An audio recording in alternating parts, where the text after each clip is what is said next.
Hi friends, welcome to Sweetie Tech channel. நம்ம இந்த வீடியோல எதை பத்தி பார்க்க போறோம்னா, நம்ம Google Pay மூலம் எதுக்காவது ஆட்டோ பே அப்லோட் கொடுத்தீங்கன்னா அடுத்து இப்போ அது வேண்டாம், அதை கேன்சல் பண்ணணும் அப்படின்னு நினைச்சீங்கன்னா அது எப்படி கேன்சல் பண்றது அத பத்தி தான் நம்ம இந்த வீடியோல கிளியரா பார்க்க போறோம். ஓகே ஃப்ரெண்ட்ஸ், நம்ம சேனல் ஃபர்ஸ்ட் டைம் பாக்குறீங்கன்னா சப்ஸ்கிரைப் பண்ணி கூடவே இருக்க பெல் ஐகானை கிளிக் செய்து ஆல்ங்கிற ஆப்ஷனை எனேபிள் பண்ணுங்க. அப்பதான் நம்ம சேனல்ல போடக்கூடிய வீடியோஸ் எல்லாமே உங்களுக்கு நோட்டிபிகேஷன் வரும். ஓகே, இந்த வீடியோக்குள்ள போகலாம். ஓகே, ஃபர்ஸ்ட் உங்க கூகுள் பே வந்து ஓபன் செய்யுங்க.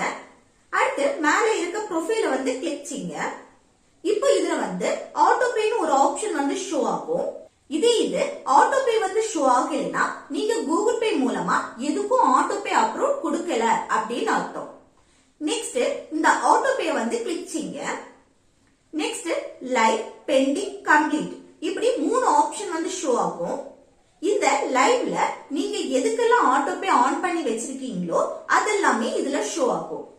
எனக்கு ஆட்டோ பே எதுவுமே ஆன்லைன் இல்ல, சோ எனக்கு வந்து இதுல ஷோ ஆகல. நீங்க ஆட்டோ பே ஆன் பண்ணி வச்சா இதுல ஷோ ஆகும். சரியா?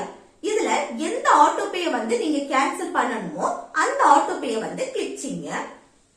நெக்ஸ்ட் பாஸ் ஆட்டோ பே இல்ல கேன்சல் ஆட்டோ பேன்னு 2 ஆப்ஷன் வந்து ஷோ ஆகும். உங்க ஆட்டோ பே வந்து பாஸ் பண்ணி வைக்கணும் அப்படின்னா இந்த குறிப்பிட்ட மாசத்துக்கு பாஸ் பண்ணி வைக்கலாம்.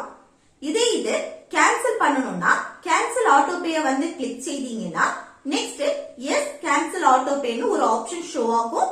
அதை கிளிக் செய்துட்டு அடுத்து உங்க யூபிஐ பின்ன வந்து நீங்க என்டர் செய்தீங்கன்னா உங்க ஆட்டோ பே வந்து கேன்சல் ஆயிடும். இப்படி சிம்பிளா ஜிபேல வந்து கொடுத்த ஆட்டோ பேய வந்து நம்ம கேன்சல் பண்ணிக்கலாம். ஓகே ஃப்ரெண்ட்ஸ், இந்த வீடியோ உங்களுக்கு யூஸ்ஃபுல்லா இருக்குன்னு நினைக்கிறேன். யூஸ்ஃபுல்லா இருந்துச்சுன்னா இந்த வீடியோக்கு லைக் பண்ணுங்க, உங்க ஃப்ரெண்ட்ஸ்க்கு ஷேர் பண்ணுங்க. Okay, thank you.